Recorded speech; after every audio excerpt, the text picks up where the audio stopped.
방송에서 제공하는 보험 정보는 투자 판단에 대한 조언입니다. 보험, 펀드 등의 가입은 투자자 자신의 판단과 책임에 따라 그 결과가 투자자 본인에게 귀속됨을 양지하시기 바랍니다.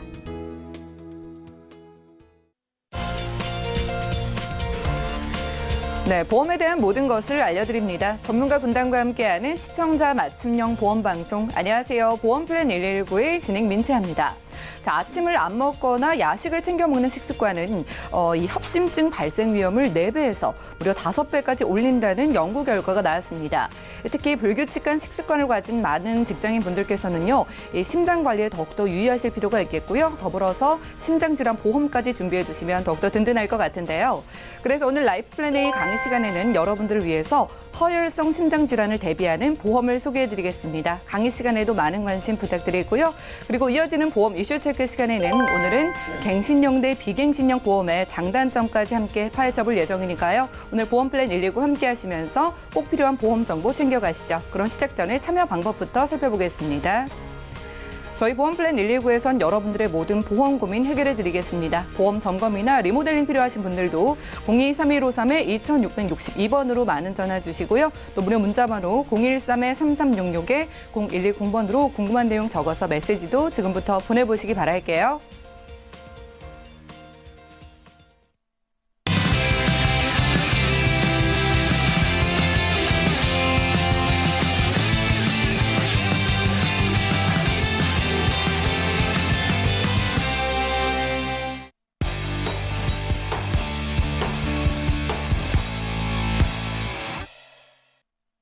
네, 시청자 여러분들의 보험 도우미 보험플랜 119 시작합니다. 첫 순서는요, 꼭 필요한 보험 보장 항목을 알기 쉽게 짚어드리는 바로 라이프플랜 A 강의 시간인데요.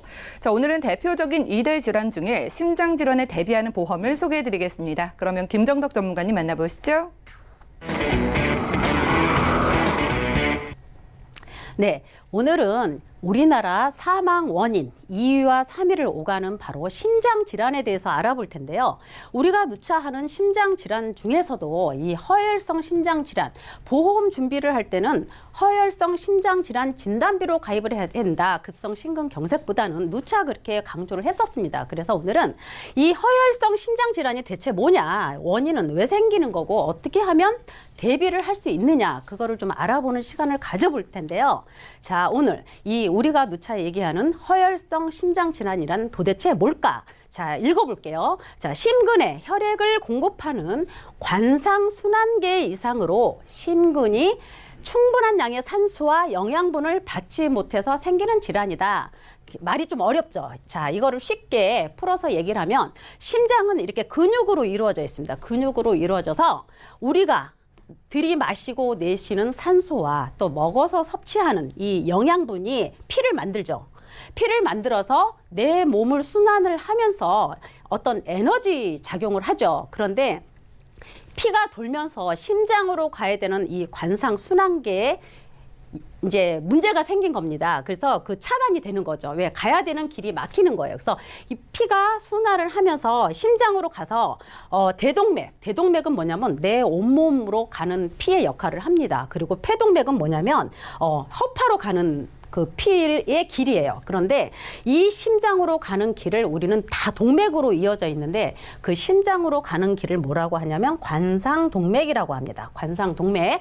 왜 관상동맥인데 왜 관상동맥이냐? 자세히 들여다보면 임금님이 쓰고 있는 왕관처럼 생겼다 해서 관상동맥이라고 표현을 씁니다. 그래서 이 심장으로 가서 피가 돌아서 에너지 역할을 해야 되는데 이 관상동맥에 문제가 생기는 게 바로 심장 질환입니다. 그래서 심장이 제 역할을 하지 못하기 때문에 우리 신체에서 가장 중요한 게 바로 심장이죠. 그래서 거기에 문제가 생긴 게 바로 허혈성 심장 질환인데 피가 가지 못하는 거예요. 그래서 이 허혈이라는 건 뭐냐면 피가 허하다, 피가 작다. 그래서 심장에 가서 역할을 해야 되는데 피가 너무 적어서 생기는 질환이다라고 알고 계시면 가장 정확하다는 생각이 듭니다. 그러면 이 허혈성 심장 질환이 왜 생기느냐? 원인이 뭐냐면 여러 가지 원인이 있어요. 근데 그 중에서도 가장 큰 원인은 바로 유전입니다. 유전. 그래서 내 가족 중에 사촌 이내가 심장 질환을 앓은 적이 있다라고 하시는 분들은 뭐 담배를 태우시거나 아니면 적절한 운동을 해서 꾸준한 자기의 건강 관리에 힘을 쓰셔야 됩니다. 그래서 가장 큰 원인은 유전이 가장 크다고 해요. 그런데 지금 현재 만성 질환을 안 갖고 계신 분들이 거의 없죠. 혈압약을 드시든 당뇨약을 드시든 만성 질환이 아니 대표적인 만성 질환들이 굉장히 많은데 자, 고혈압 질환을 갖고 계신 분들은 정상인에 비해서 심장 질환이 걸릴 확률이 1.9배가 높다 그래요. 1.9배. 1.9배가 높은데 혈압약도 먹고 있는데 거기에 담배도 태우고 당뇨까지 있어요. 그러면 13배가 높다고 합니다. 정상인보다 심장 질환에 걸릴 확률이. 근데 당뇨도 있고 담배도 태우는데 거기에 고지혈증까지 있어요. 근데 고지혈증 약은 대부분 혈압약 처방받으면 거기에 고지혈증 약 같이 처방받죠. 그래서 이 고지혈증까지 있다 그러면 43배까지 올라간다고 합니다. 43배. 굉장히 발병률이 높아지는 거예요. 그리고 거기에 이제 비만, 복부 비만까지 했다. 그럼 근 70배에 가까운 68배의 심장 질환이 걸릴 확률이 있다라고 통계상에 나와 있습니다. 그래서 우리나라 사망 원인의 2위와 3위를 오가는 바로 심장 질환, 가장 중요한 심장의 역할이 얼마나 크고 무서운지 바로 알 수가 있겠죠. 자, 돌연사라는 얘기 많이 들어보셨죠? 자, 평소 건강하던 사람이 길을 걷다가 갑자기 운동을 하거나 이랬을 때 잠을 자다가 또는 사망했다는 이걸 바로 돌연사라고 그러죠. 의학적으로 아무런 예고가 없거나 증상이 나타난 지 1시간 이내에 사망할 때 또는 돌연사 또는 심장마비 또는 급사라고 합니다. 예전에는 급사라는 표현도 많이 썼죠. 그런데 이 돌연사의 대표적인 게 바로 이 관상동맥 질환입니다.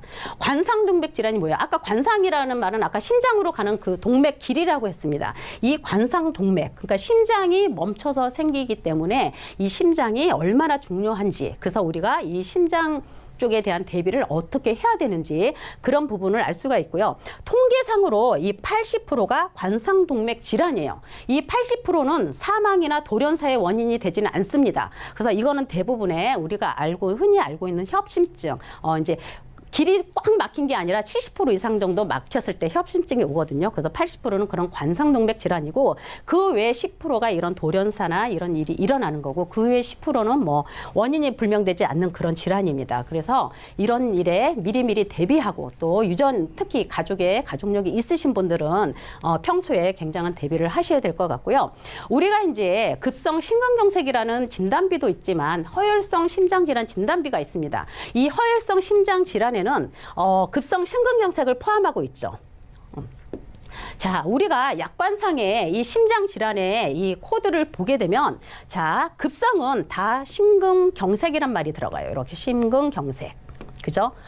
심근경색이라는 건 뭐냐면 아까 그 관상동맥의 길에 이게 협착이 됐다. 협착이 됐다는 건 뭐냐면 우리가 음식을 먹고 찌꺼기가 세고 거기에 지방이 쌓이는 겁니다. 길에 우리 수도관에 보면은 녹슬어서 거기가 물이 잘 안 나오는 거와 똑같은 원리예요. 그래서 그 동맥에 지방이 많이 껴서 피가 지나가는 길이 많이 좁아진 거예요. 그래서 좁아졌는데 이게 한 70% 정도 좁아졌다라고 하면 대부분이 이 협심증입니다. 협심증. 여기는 심근경색이란 말이 안 들어가 있어요.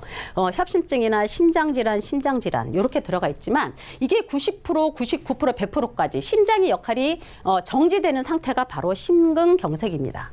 그래서 우리가 증권에 보면 대부분 갖고 있는 게 급성 심근경색 진단으로 갖고 있죠. 그래서 우리가 항상 보험을 준비할 때는 어떤 걸로 해야 된다? 허혈성 심장질환 진단비로 준비를 해야 된다고 했습니다. 그래서 이 심장질환의 80% 이상이 바로 협심증이나 만성 허혈성 심장질환 또는 이런 급성 허혈성 심장질환으로 구성이 되어 있기 때문에 우리가 보험을 구성할 때 보장의 범위와 발병률이 높은 질환에 대해서 폭넓게 준비를 해야 된다라고 얘기를 했었습니다. 자, 그러면 방금 얘기했던 협심증, 전체 환자, 심장질환 전체 환자 중에서 67.4%가 협심증입니다. 협심증. 그죠? 그리고 만성 허혈성 심장질환이 18.6%예요. 그리고 기타 허혈성 심장질환이 2.3%. 그래서 이렇게 하게 되면 이게 근 90%에 가깝습니다. 그럼 심장질환에 10명 중 9명은 급성이 아니란 얘기죠. 그죠? 급성에 들어가는 심장의 정지가 멎은 거는 10%가 조금 넘습니다. 이렇게. 그래서 아까 방금 얘기했듯이 급성 심근경색 진단비도 중요하겠지만 급성 심근경색보다는 우리가 발병률이 높은 이런 협심증, 허혈성 심장질환의 진단비로 구성을 꼭 하자라는 말씀을 드려보고요. 자, 그러면 우리가 많이 들어봤어요. 협심증 치료 진단받아서 뭐 스텐트 삽입했다 이런 얘기를 많이 들었죠. 그럼 스텐트 삽입술은 어떻게 하느냐? 관상동맥, 아까 그 심장으로 혈액이 가게끔 하는 그 길목인 관상동맥에 관을 삽입을 해서 철사로 된 거를 이렇게 삽입을 합니다. 그러면 이 관상동맥에 이렇게 지방들이 이렇게 많이 껴 있어요. 그죠?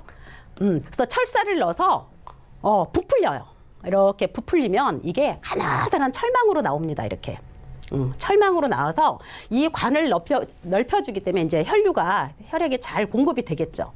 그런데 지금은 의학 기술이 굉장히 발전해서 예전에는 이런 기술이 없다 보니까 돌연사도 많이 있었고 했지만 지금은 이런 협심증의 증상이 미리 내 몸에 신호를 보냅니다.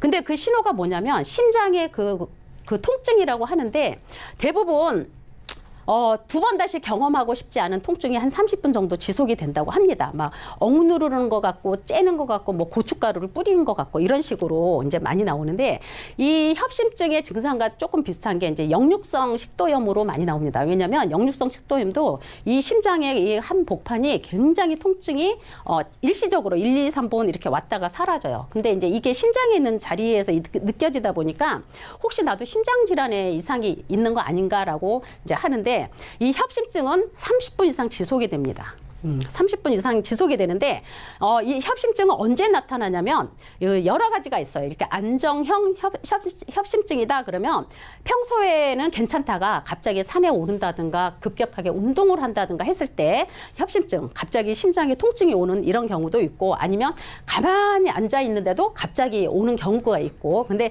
이 협심증은 대부분의 관상동맥의 한 70% 정도 그러니까 피가 흐르긴 흐르는데 갑자기 급격한 운동을 하면 피가 공급이 잠깐 지연이 되는 거예요. 그래서 갑자기 통증이 오고 하는 거거든요. 그래서 병원에 가서 미리 내 몸에 신호가 왔기 때문에 병원에 가서 미리 조기에 발견해서 이렇게 스텐트 삽입을 하게 되면 충분히 정상인하고 똑같은 생활을 할 수 있다. 그런데 이제 보통 이게 혈류잖아요. 그죠? 그래서 이렇게 보통 스텐트 삽입하시는 분들은 이제 아스피린이나 이런 거를 이제 좀 평생 약을 복용하는 경우도 많이 있습니다. 왜냐하면 안에 이제 피가 터져서 이렇게 뭉치고 하는 일을 방지하기 위해서 이제 아스피린을 복용을 하고 또 이런 스탠드 이건 철사로 가느다란 철사로 되어 있기 때문에 반영구적이라고 해요. 그래서 보통 이렇게 협심증 진단을 받아서 스탠드 삽입을 하게 되면 솔직히 급성 심근경색 진단받기는 굉장히 어렵습니다. 그래서 우리가 방금도 얘기했듯이 심장질환에 대해서는 허혈성 심장질환 진단비를 꼭 구성을 하시라는 게 바로 이런 사례가 굉장히 많기 때문에 그런 거겠죠. 자, 그러면 우리가 심장질환, 그렇게 좋다 하는 이 심장 쪽을 튼튼하게 보완하고 대비하는 거에는 어떻게 구성을 하면 좋을까라고 담보를 보면 지금은 제가 이제 50세 남녀분으로 했어요. 근데 이 심장질환에 저기는 60에서 70대가 발병률이 가장 높습니다. 통계상에. 그래서 그리고 그 다음에 이제 50에서 60세 사이가 그 2위를 차지하고 그 다음에 이제 40대인데 중간에 있는 이제 50대 계신 분도로 해서 제가 한번 심장 쪽에 준비를 해봤습니다. 그래서 허혈성 심장질환 아까 범위가 가장 넓은 허혈성 심장질환의 진단비 한 1,000만 원 넣고요.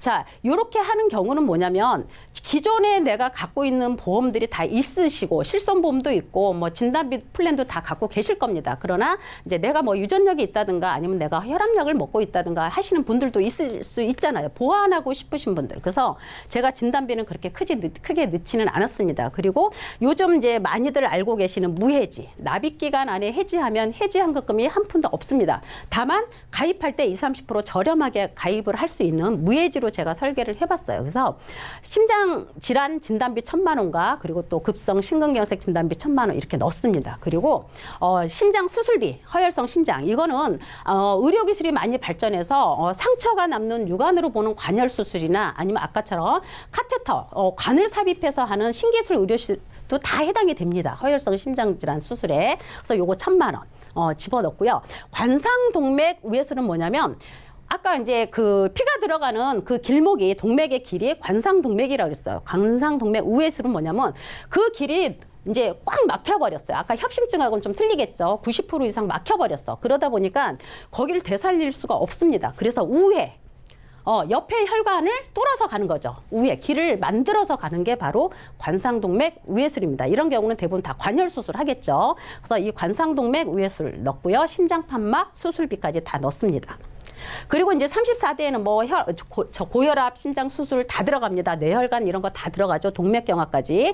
이 34대 질병 수술비도 400만 원 넣었어요. 그리고 무조건 기본적으로 따라가는 질병 수술비까지 넣었을 때 50세 1급 사무직에 보험료 변동 없이 20년만 내고 보장을 100세까지 보는 무해지로 했을 때 6만 원대가 설계가 되고요.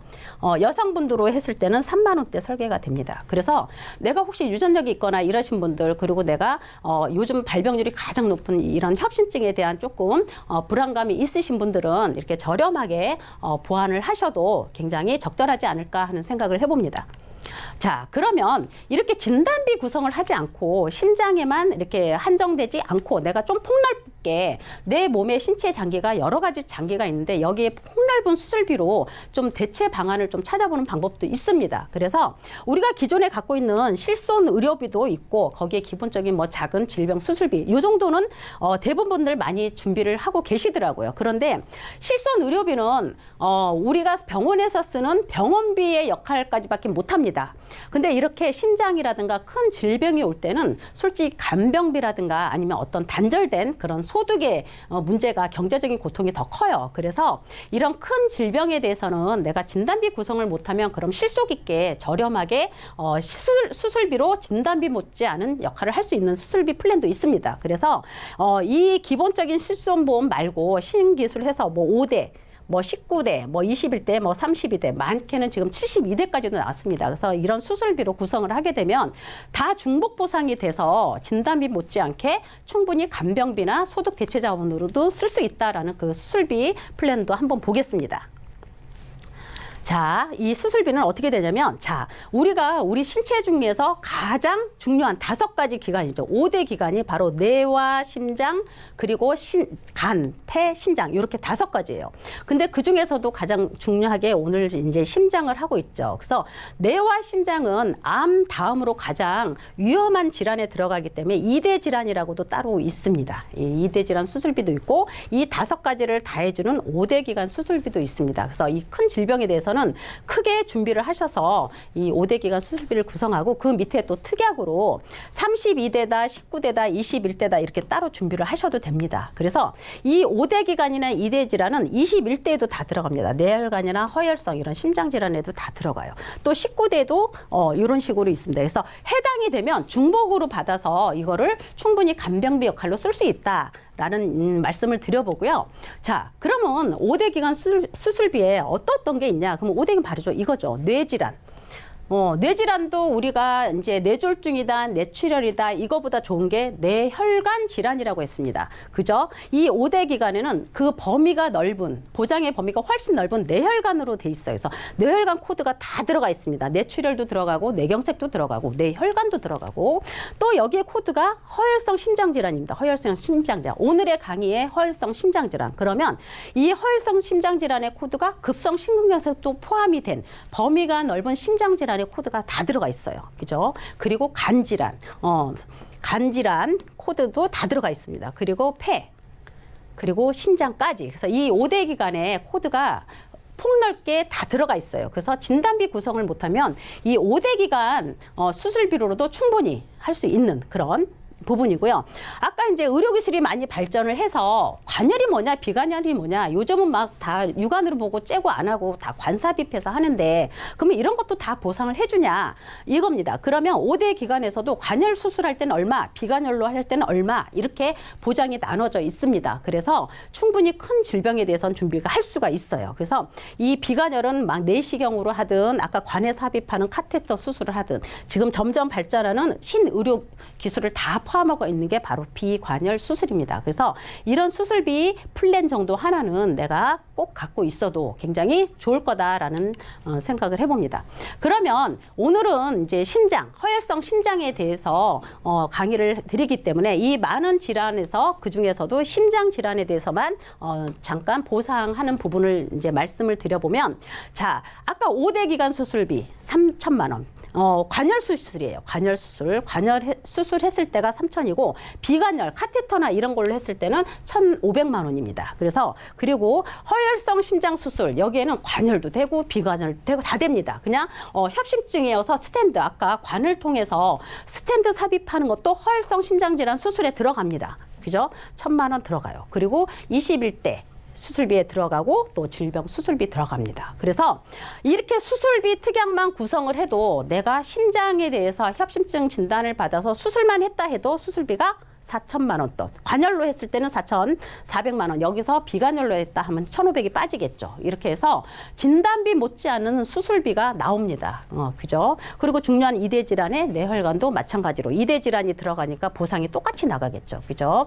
그래서 실속 있는 이런 수술비, 아까 5대 기간 말고도 21대도 있었고 또 질병 수술비도 있었어요. 그래서 하나만 더 보면 우리가 흔히 얘기하는 뭐 여성분이라면 뭐 자궁근종 수술을 했다. 그래서 코드 D코드 받죠. D코드 25 받았다 그러면 아까 수술 특약이 여러 가지가 있었죠. 19대도 있었고 32대도 있었고 뭐 21대도 있었고 중복으로 해당이 되면 받을 수 있고 할 수가 있어요. 그래서 자궁근종 수술을 했다 그러면 뭐 32대 수술비에서 뭐 100만 원 나오고, 그리고 질병 수술비 기본으로 따라가기 때문에 30만에서 130만 원. 그리고 우리가 이제 요즘 노안으로 백내장 수술을 많이 하죠. 근데 예전에 실손보험 다 입원해야만 수술비 병원비가 다 되잖아요. 그죠? 이런 수술 특약 저렴하게 하나 갖고 있어도 내가 만약에 백내장 수술을 했다 그러면 21대에서 30, 19대 해서 30, 질병 수술비 30 해서 중복으로 받을 수 있기 때문에 이렇게 90만 원의 수술비가 마련이 되는 거죠. 그래서 이렇게 실속적으로 큰 질환부터 이렇게 자잘한 생활 질환까지 수술비 플랜을 만들어 봤는데요. 그러면 이 수술비 플랜은 또 어느 정도 보험료가 산출이 될까 궁금하시죠? 자, 20대부터 제가 50세까지 만들어 봤는데요. 젊으신 분들은 조금 그렇고 이제 40대 이후에 계신 분들. 자, 이거는 20년 자동 갱신입니다. 지금부터 20년 동안 보험료 변동이 없어요. 그런데 안에 수술 특약은 중복으로 받을 수 있죠. 물가 상승 반영이 되지 않은 거예요. 정액형 보장입니다. 그래서 갱신으로 해서 내가 기존에 갖고 있는 보험과 폭넓게 보장의 범위를 좀 넓혀가기에는 아주 실속 플랜으로 괜찮죠. 그래서 40에서 50대 계신 분들 2, 3만 원대로 충분히 보장을 준비를 하실 수가 있습니다. 그래서 보험은 가입할 때 이렇게 자잘한 거 받는 게 중요한 게 아니잖아요. 그죠? 큰 질병에 대한 보장의 폭을 넓혀가는 부분이기 때문에 이렇게 큰 질환에 대해서는 내가 기존에 조금 부족한 게 있다라면 갱신도 좋고, 아니면 이제 기존에 부족한 게 조금 준비가 안 돼 계신 분들은, 조금 갱신이 어려우신 분들은 좀 비갱신으로 해서 월 보험료를 조금 높여서 안정적으로 비갱신으로 가는 것도 나쁘지 않습니다. 그래서 이렇게 큰 질병에 대한 준비를 하시면 좋고요. 우리가 이렇게 얘기를 하다 보면 죽고 싶다 막 이런 얘기 막 이렇게 한숨을 섞으면서 이런 말은 잘하지만 아프고 싶다, 병들고 싶다 이렇게 하시는 분들은 없잖아요. 그만큼 병은, 큰 질병은 무서운 겁니다. 농담으로라도 쉽게 할 수 없는 게 바로 죽음보다 두려운 게 바로 병인 것 같아요. 그래서 이 병은 치료비에 대한 그 경제적인 보통이 가장 크기 때문에 무섭습니다. 그래서 이렇게 저렴하게 실속 있게 하시는 거고요. 오늘 강의에 나오는 이 허혈성 심장 질환은 아까도 말씀드렸듯이 유전이 가장 강합니다. 그래서 항상 매일 유산소 운동 하셔야 돼요. 매일 30분씩 운동을 하셔야 되고, 또 일주일에 2번 이상은 계단 오르기 꼭 하셔서 이런 심장 질환에 대한 질환을 미리미리 미연에 방지할 수 있는 그런 적절한 운동을 꼭 하셨으면 좋겠습니다. 네, 오늘은 강의 여기까지 하겠습니다. 네, 오늘은 김정덕 전문가와 라이프 플랜 A 강의 시간 함께했습니다. 저도 종종 아침을 거르거나 야식을 꼭 챙겨 먹고는 하는데 이런 작은 습관이 이 협심증의 발병 위험을 무려 5배까지 높인다고 하니까요. 신장 질환이 우리 생활과 정말 밀접한 관련이 있는 것 같습니다. 우리 시청자분들도 건강 관리에 꼭 유념하시기 바라고요. 보험을 준비하셔서 든든하게 대비를 해보실 필요가 있을 것 같습니다. 허혈성 심장 질환 보험이 가장 폭넓게 준비하실 수 있는 방법이니까요. 전문가의 도움 필요로 하시다면 언제 언제든지 전화, 문자 주시고 상담도 받아보시기 바랄게요. 자, 보험에 고민 있으신 분들도 많은 연락 주시고요. 강의 내용 정리해드리고 보험 이슈 체크 시간으로 돌아오겠습니다.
네, 보험플랜 119 이어지는 순서는 보험 이슈 체크 시간입니다. 자, 오늘의 주제는요, 갱신형과 비갱신형 보험의 장단점을 파헤쳐보는 시간인데 민중 전문가님께서 준비를 하고 계십니다. 안녕하세요. 네, 안녕하세요. 네, 전문가님 반갑습니다. 자, 이 보험을 살펴보면은요, 크게 갱신형과 비갱신형으로 나뉘잖아요. 네.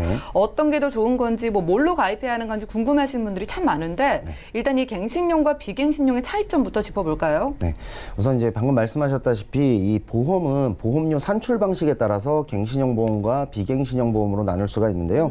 예. 다들 아시겠지만 보험료를 납입하는 그 기간에 따라서 예를 들어서 보험료가 오르지 않고 납입 기간만 다 채우게 되면은 그대로 그냥 보장만 받을 수 있게 되는 것이 비갱신형 보험이라고 할 수가 예. 있겠고요. 반대로 갱신 시점에 따라서 보험료가 계속해서 오르게 되는 그런 보험을 갱신형 보험이라고 할 수가 있는데 가장 대표적인 보험이 매년 혹은 3년, 5년마다 오르는 실손보험이라고 할 수가 있겠고요.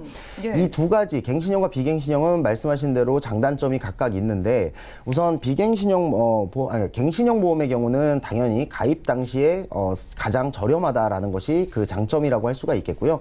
비갱신형 보험의 경우는 처음 가입할 때는 조금 갱신형에 비해서 비쌀 수도 있지만 어쨌든 그 납입한 기간만 채우게 되면은 더 이상 가격이 오르지 않아서 나중에 어떤 보험료가 많이 올랐을 때 이 보험을 해지해야 되는지 말아야 되는지 이런 걱정이라든지 이런 부담을 좀 줄일 수 있다라는 그런 장점이 있다고 보시면 될 것 같습니다. 네, 역시나 장단점이 각각 있네요. 일단은 갱신형 같은 경우에는 가입 당시에는 저렴한데 앞으로 계속 보험료가 오르게 되고 네. 비갱신형 같은 경우에는 가입 당시에는 조금 비싸다고 느껴질 수도 있는데 계속 같은 보험료를 유지하는 거잖아요. 네, 맞습니다. 그런데 여기서 가장 중요한 게 그러면 내게 되는 총 보험료는 둘 다 좀 비슷할까요? 그렇진 않습니다. 이제 사실 네. 많은 분들께서 조금 오해하시는 부분이 이런 게 있거든요. 예를 들어서 나는 20년 납 100세 만기 보험에 가입을 했는데 그러면 내 보험이 갱신형이 좀 섞여 있다 보니까 그렇게 되더라도 설사 갱신형이 좀 섞여 있다 하더라도 20년 갱신이니까 3년 갱신형의 경우는 한 6번만 갱신하면 끝나겠지. 네. 그러니까 20년 동안만 갱신이 되고 끝나겠지. 5년 갱신의 경우면 최대 4번까지만 갱신이 되겠지라는 생각을 하시고 그 이후에도 보험료를 내게 된다는 사실을 전혀 모르고 계신 분들이 생각보다 굉장히 많습니다. 예. 이게 이제 납입이 완료된다라고 생각을 하는 거죠. 20년 납이라고 써져 있으니까요. 그런데 실상은 그렇지가 않고 갱신형 보험의 경우는 갱신형이 아닌 특약들 같은 경우는 20년에 끝나지만 거기에 써져 있는 갱신형 특약들 같은 경우는 이 보험이 끝날 때까지 보험료를 납입해야 됩니다. 예를 들어서 방금 말씀드린 대로 20년 납 100세 만기라고 한다면 100세까지 계속해서 그 갱신형 특약에 대해서는 보험료를 지불해야 되는 것이죠. 그럼 얼마나 갱신될지도 모르겠네요. 그렇죠. 뭐 예를 들어서 30세에 만약에 이 보험을 가입한다라고 했을 때 예. 100세까지 그동안 쭉 보험을 유지하고 별다른 일이 없다라고 가정했을 때는 70년 납이 되는 거겠고요. 3년 갱신의 경우라면은 거의 뭐 한 23번 정도의 갱신을 거쳐야 되고요. 5년 예. 갱신이라 하더라도 14번의 갱신을 거쳐야 되기 때문에 굉장히 많은 보험료를 내게 될 수밖에 없고, 또 70년 납이다 보니까 보험료도 굉장히 오래 내는데요. 이 사이에 당연히 물가도 오를 것이고, 또 그다음에 어떤 이자율이라든지 이런 부분들에 대한 영향도 받을 겁니다. 그렇기 때문에 총 보험료는 당연히 갱신형이 많을 수밖에 없고, 지금 화면에서 보시다시피 예. 갱신형과 비갱신형의 보험료 역전 시점을 보실 수가 있는데요. 예. 대충 한 언제 가입했느냐에 따라서 또는 보험사에 따라서 조금씩은 다르지만은 대충 45세에서 50세 정도면은 보험료가 역전된다라고 보실 수가 보험이 있습니다. 가장 필요한 나이 때부터 굉장히 가파르게 오르는 것 같은데요. 그렇죠. 예. 그때부터 굉장히 많이 오르고, 또 하나는 이제 경제 활동이 어느 정도 위축되는 시기에 또 보험료가 그렇죠. 많아지기 때문에 예. 더더욱이 부담은 클 수밖에 없겠고요. 그다음에 또 이 총 금액은 당연히 갱신형이 많이 내게 될 수 있고, 그다음에 다음 표를 보시면 이 표 같은 경우는 이제 해당 보험사에서 똑같은 보험입니다. 똑같은 보험인데 예. 갱신형으로 가입했을 때와 비갱신형으로 가입했을 때의 예시표를 나타낸 것이거든요.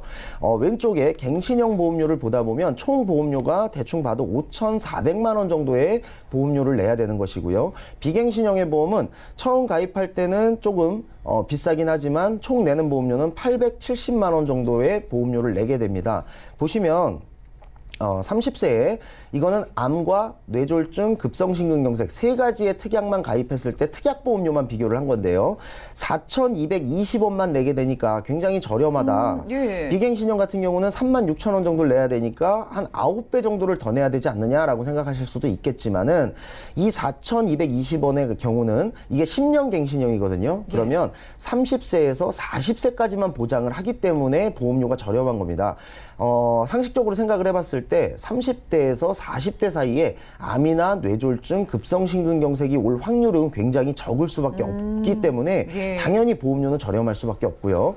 근데 이제 쭉 가다 보면은 50세쯤 되면은 비슷해지다가 60세가 되면은 그때부터 역전을 하기 시작합니다. 그러네요. 그러면 그때부터는 비갱신형 보험을 가입했던 분은 이미 보험료 납입이 끝났을 거예요. 그래서 보험료 납입에 대한 부담 없이 보장만 받으면 되는데, 갱신형을 가입하신 분들은 60세, 70세 가면 갈수록 보험료는 계속해서 올라가고, 그 다음에 보험료를 내는 기간도 만기까지 100세까지 계속 가야 되기 때문에 굉장히 길다고 보실 수가 있겠고, 총 보험료도 보다 보면은 약한 7배 정도의 차이를 보실 수가 있습니다. 예, 차이가 그리고 정말 크네요. 예. 지금 제가 보여드린 이거는 해당 보험사에서 제시하는 예시표일 뿐, 자세히 보시면은 보통 가입 설계서 같은 거 보면 이렇게 써 있죠. 예시표일 뿐 그 금액은 나중에 달라질 수 있다. 그러니까 이 금액보다 더 커질 수 있다라는 얘기거든요. 그렇기 때문에 총 보험료는 훨씬 더 많이 내게 된다. 그리고 아까 말씀드린 대로 경제 활동이 위축되는 노년기에 보험료를 계속해서 크게 내야 한다. 이런 부담을 가질 수 있다라고 생각하시면 될 것 같습니다. 네, 알겠습니다. 이해하기 쉽게 좀 설명을 해주셨어요. 겉으로 보기에 만약에 비갱신이라고 하더라도 그 안에 특약이 좀 갱신이라면 결국에는 뭐 만기 때까지 쭉 가져가야 된다는 거잖아요. 네. 90세, 100세 만기가 많으니까 그때까지 보험료를 납부해야 된다는 건데, 그러면 딱 보기에도 비갱신으로 준비하는 게 낫겠다라는 생각이 듭니다. 그런데 우리 시청자분들께서 생각보다 갱신형이 참 많으시더라고요. 이미 맞습니다. 이렇게 가지고 계신 분들은 좀 어떻게 하면 좋을지 궁금하고, 그러면 갱신형 보험이 무조건 안 좋다 이렇게 봐야 되는지도 궁금하네요. 네, 물론 그렇지는 않고요. 이 갱신형 보험이 불가피하게 필요하신 분들도 있습니다. 가장 많이 영향을 받는 게 이제 뭐 예. 경제 상황, 그리고 건강 상황이 될 수가 있는데요. 물론 비갱신형 보험으로 든든하게 나중에 걱정 없이 잘 들어두고 싶으신 분들이라 할지라도 이런 내용도 충분히 다 알고 있음에도 불구하고 내가 경제 상황이 좋지 않아서, 혹은 또 건강 상황이 좀 좋지 않아서 갱신형 보험을 어쩔 수 없이 선택하는 분들도 있을 수 있고요. 예. 또 연세가 노령이신 분들의 경우는 비갱신형으로 가입하기엔 너무 보험료가 비싸서 그렇죠. 불가피하게 갱신형 보험을 선택하는 경우도 있을 수가 있습니다.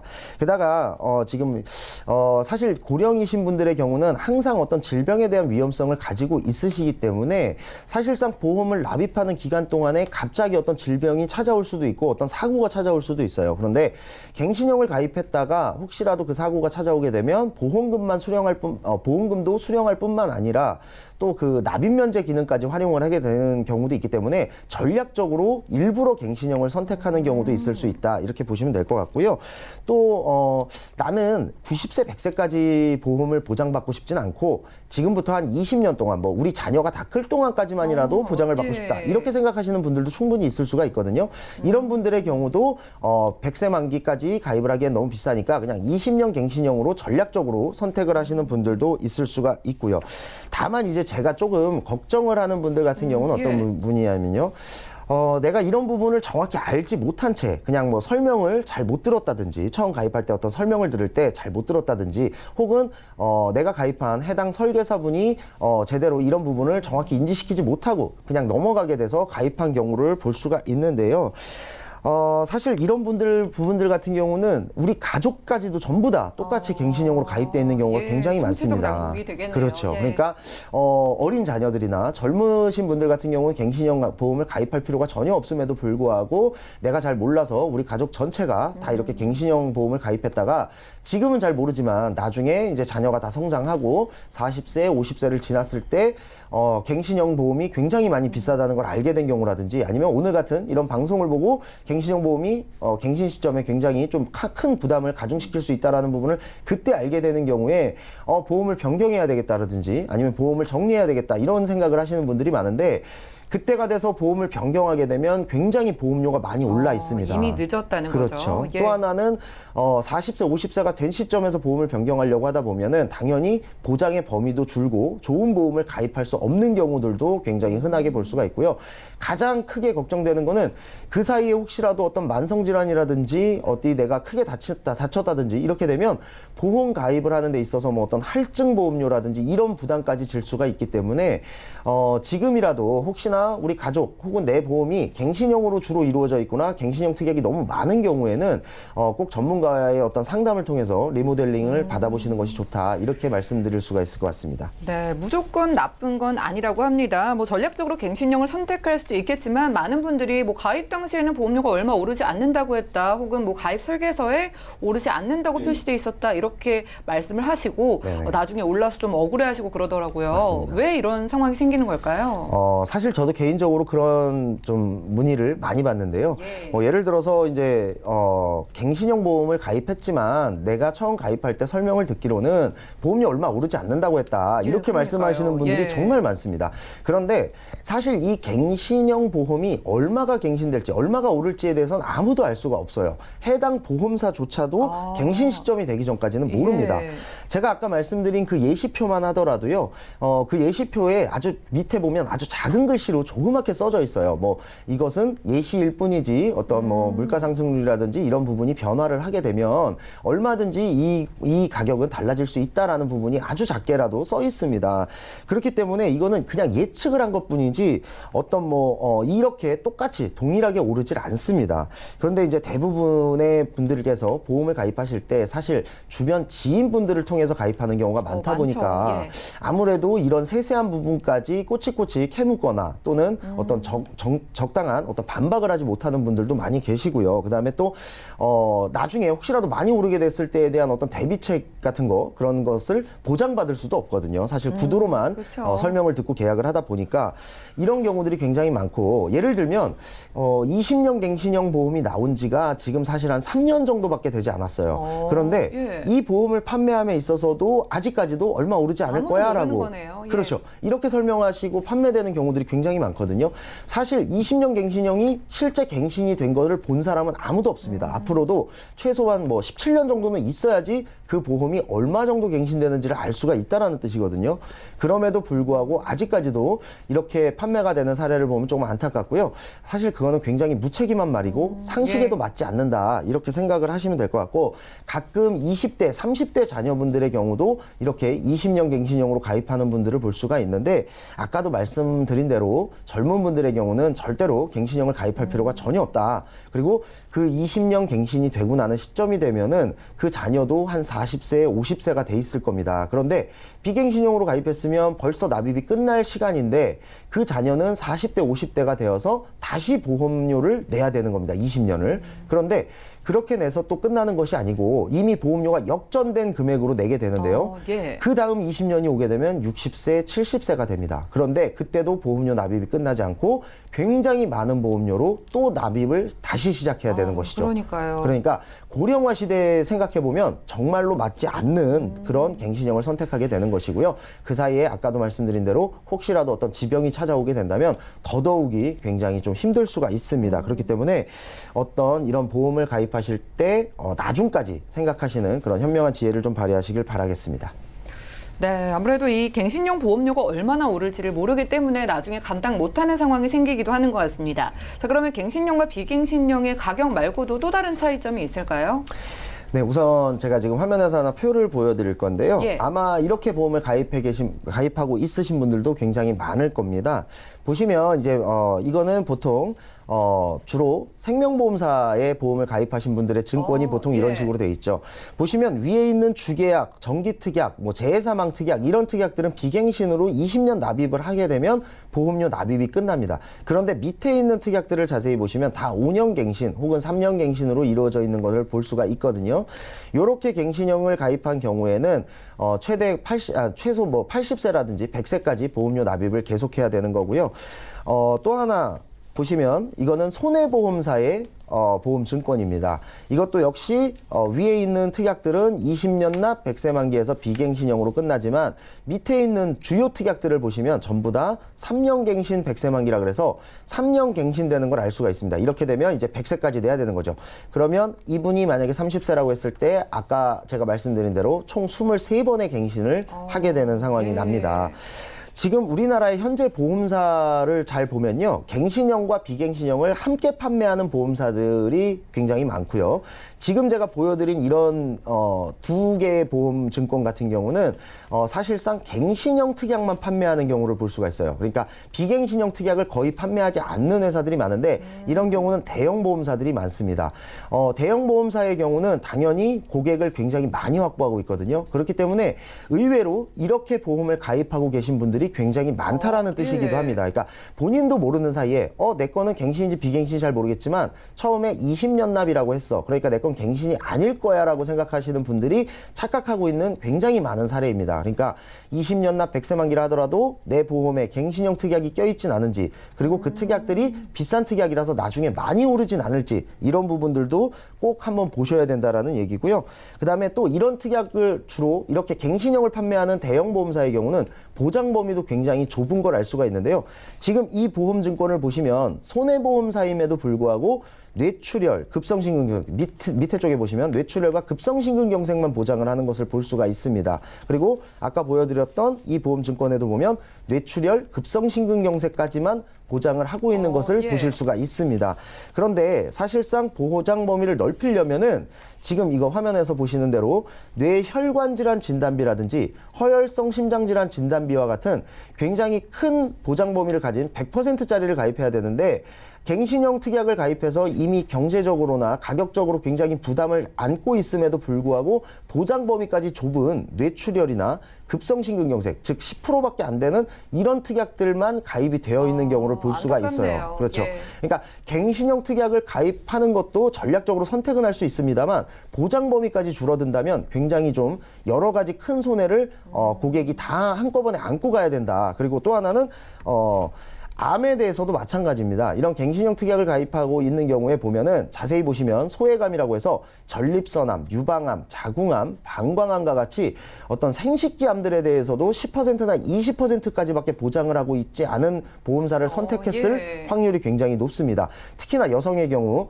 자궁암이라든지 어떤 유방암의 경우는 위험률도 크고 발생률도 높은 암이기 때문에 이런 경우는 특히나 더 조심을 하셔야 되고 보험 점검을 꼭 받으셔야 되고요. 그다음에 지금 같은 고령화 시대에 가장 필요하고 가장 유용하다고 할 수 있는 질병 후유장애 특약도 이런 갱신형을 갖고 있는 보험사의 경우는 갖고 있지 않은 경우가 많습니다. 그래서 결과적으로 나는 그 특약도 가입돼 있지 않을 가능성이 높고 아까도 말씀드린 대로 내 가족들 같이 전부 다 이렇게 보험이 구성돼 있다라고 한다면 굉장히 큰 손해를 나중에 갱신 시점에 알게 될 수가 있기 때문에 꼭 한번 점검을 받아보시는 것이 좋다고 말씀드리겠습니다. 네, 시청자분들께서 증권을 좀 자세하게 들여다보고 체크를 할 사항이 많네요. 그럼 마지막으로 정리 한 말씀 부탁드릴까요? 네, 사실 보험이라는 것이 워낙 복잡하고 뭐 또 개개인마다 상황이 다 다르기 때문에 제가 이 짧은 시간에 전부 다 갱신형이나 비갱신형을 전부 다 비교해 드릴 수는 없습니다.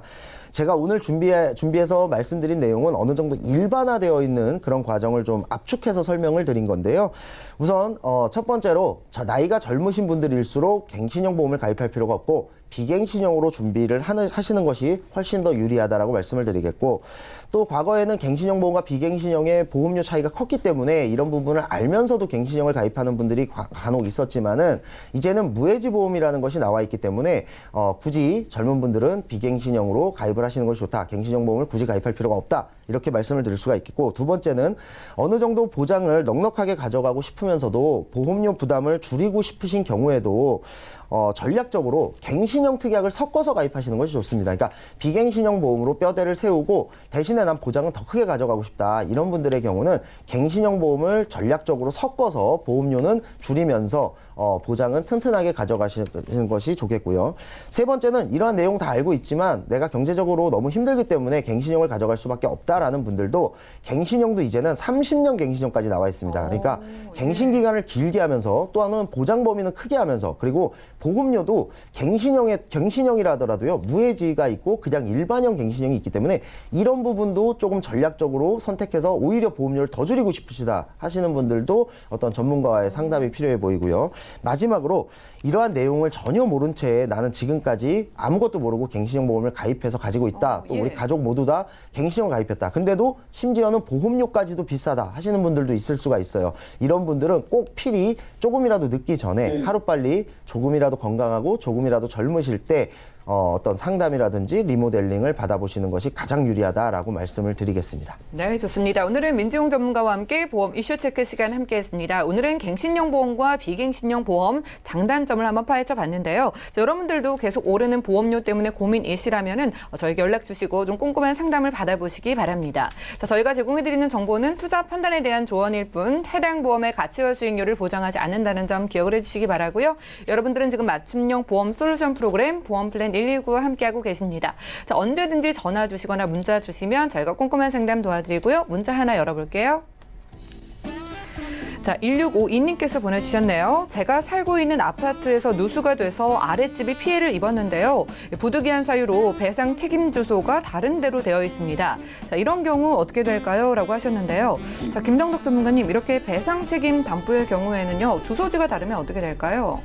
네, 이제 이 배상 책임은 일상생활 배상 책임과 가족생활 배상 책임에서 이제 보상이 가능한데요. 이 보상 청구를 할 때는 이제 등본을 첨부를 하게 돼 있습니다. 그 주소지에 같이 동거하고 있는 친족 이내로 보상이 되기 때문에 등본을 첨부하게 되는데, 등본 주소에 이제 피보험자가 살고 있지 주소지에 나타나지가 않을 때는 이게 보상의 문제가 조금 되겠죠. 예. 그런데 보험회사가 그렇게 빡빡하지 않습니다. 자, 아파트에 살고 있으면 관리사무소나 이런 쪽에 그쪽에서 살고 있다라는 확인서를 받아서 첨부를 하시면 될 것 같습니다. 그래서 실질적으로 내가 살고 있는 곳에서 배상 책임이 발생한 거기 때문에 확인증만 있으면 주소 등록상에는 나타나지 않아도 충분히 보상이 가능할 것 같고요. 이렇게 아랫집에 누수가 되는 경우는 한 번으로 끝나지 않는 경우가 굉장히 많습니다. 그래서 또 밑에 비용을 다 수리를 해주더라도 또 나중에 또 다시 재발해서 또 누수가 되는 경우도 있거든요. 그래서 이런 경우는 이제 수리를 하실 때 이제 본인이 살고 있는 그 집에 수리 비용도 같이 보상 청구를 하게 되면 보상이 됩니다. 남한테 피해 입히지 않고 내 거를 수리를 했지만 또 향후 발생할 수 있는 손해 방지 특약이 있기 때문에 내 집에 수리 비용까지 같이 청구를 하시면 나중에 발생하는 손해 방지 특약을 이용을 하시면 괜찮을 것 같습니다. 그래서 제가 개인적으로 볼 때는 보상이 충분히 가능할 거다라고 생각이 됩니다. 네, 배상 책임 담보 관련해서 연락 주셨는데요. 보험사에 연락을 취해 보시면 가능할 것 같습니다. 확인증만 있으면 된다고 하니까요. 자세한 내용 혹시 궁금하시면 또 연락 주시기 바라고요. 오늘 상담 여기까지입니다. 다시 한번 참여 방법 살펴보시죠.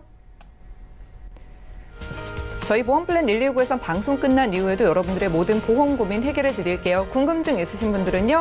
023153-2662번으로 많은 전화 주시고 또 무료 문자 번호 013-3366-0110번까지 많은 이용해 보시기 바랍니다. 자, 자, 오늘 함께해 주신 두 분의 전문가와도 여기서 인사 나누고요. 오늘도 저희 보험플랜 119와 함께해 주신 여러분 고맙습니다.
본 방송에서 제공하는 보험 정보는 투자 판단에 대한 조언입니다. 보험, 펀드 등의 가입은 투자자 자신의 판단과 책임에 따라 그 결과가 투자자 본인에게 귀속됨을 양지하시기 바랍니다.